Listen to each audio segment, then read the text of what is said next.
လက်ရှိလှရှာပုံရိပ်များအစီအစဉ်ကနေပရိသတ်တွေကိုတင်ဆက်ပေးခြင်းတာကတော့ Parroyal Hotel မှာပြုလုပ်ကျင်းပတဲ့ Western Union ရဲ့ Bring the World to Myanmar လို့အမည်ပေးထားတဲ့ပွဲလေးပဲဖြစ်ပါတယ်။ပွဲမှာတော့ဖိတ်ကြားထားတဲ့လူကြီးမင်းများနဲ့ဧည့်သည်တော်များစုံလင်စွာတက်ရောက်ခဲ့ကြပါတယ်။ပွဲမှာတော့ဝန်စည်းဌာနမှမိန့်ခွန်းပြောကြားပေးခဲ့ပါတယ်။ဆက်လက်ပြီး Western Union မှတာဝန်ရှိသူများကလည်းငွေလဲလှယ်ခြင်းဝန်ဆောင်မှုလုပ်ငန်းအသေးစတင်ခြင်းနဲ့ပတ်သက်ပြီးတော့ရှင်းလင်းတင်ပြခဲ့ပါတယ်။အဲဒီနောက်မှာတော့ Bring the World to Myanmar ဗီဒီယိုကိုပြသခဲ့ပါတယ်။ဆက်လက်ပြီးမြန်မာနိုင်ငံမှဘဏ်ခုနှစ်ခုနဲ့အတူ Western Union မှအခမ်းအနားကိုဖွင့်လှစ်ခဲ့ကြပါတယ်။ပွဲနဲ့ပတ်သက်သူများကိုလည်းကမ္ဘောဇဘဏ်မှာတာဝန်ရှိသူတူကိုအခုလိုပဲမေးမြန်းပြခဲ့ပါတယ်ရှင်။ကျွန်တော်နာမည်ကဇော်လင်းတို့ဖြစ်ပါတယ်။ကျွန်တော်ကမ္ဘောဇဘဏ်မှာအခုလက်ရှိအကြီးတန်းထွေထွေမန်နေဂျာနဲ့နိုင်ငံခြားဘဏ်လုပ်ငန်းမှာကျွန်တော်တာဝန်ယူထားပါတယ်။ခုနပြောသလိုပေါ့ဒါမီဒီယာလေးအရှိမီဒီယာလည်းမေးထားတယ်ပေါ့လက်တွဲဖြစ်သွားတော့ Western Union ဆိုတာကတော့ဒီငွေလဲလုပ်ငန်းကိုလုပ်နေတာနှစ်ပေါင်းနဲ့160ကျော်သွားပြီကမ္ဘာမှာလည်းဒါတကယ်ကိုဒီ AMM compliance ကိုအပြည့်အဝလိုက်နာတဲ့တကယ်ကိုနာမည်ကောင်းရှိတဲ့ငွေလဲလုပ်ငန်းအဖွဲ့အစည်းတစ်ခုဖြစ်တယ်ပြီးတော့သူ့ရဲ့ outlet တွေကလည်းအများကြီးရှိတယ်ပြီးတော့ဖွင့်အချိန်မျိုးလည်းကိုယ့်တွေကနိုင်ငံသူနိုင်ငံလွှဲကျင်တဲ့နိုင်ငံသူနိုင်ငံသားတွေအကုန်လုံးကaccessibility ရှိတယ်ပေါ့နော်ဆိုတဲ့အခါကျတော့ကျွန်တော်တို့ Western Union နဲ့လက်တွဲလုပ်ဖို့ဆုံးဖြတ်လိုက်ခြင်းဖြစ်ပါတယ်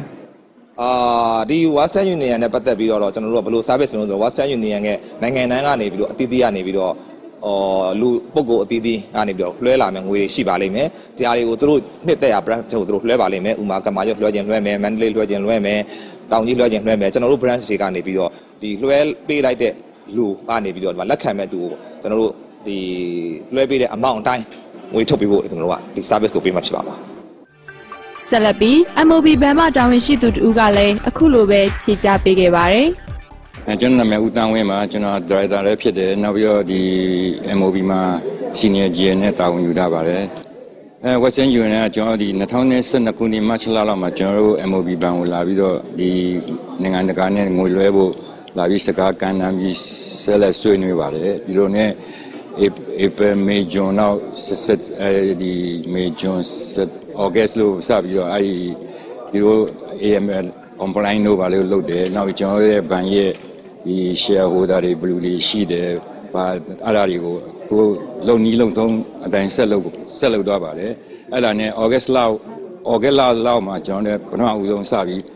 စိုင်းထိုးဖြစ်ပါတယ်ကျွန်တော်လည်းဗဟိုဘဏ်ကိုရှောက်ပါတယ်ဗဟိုဘဏ်နဲ့ခွင့်ပြုပါတယ်ကျွန်တော်ပထမဦးဆုံးဖြစ်ပါတယ်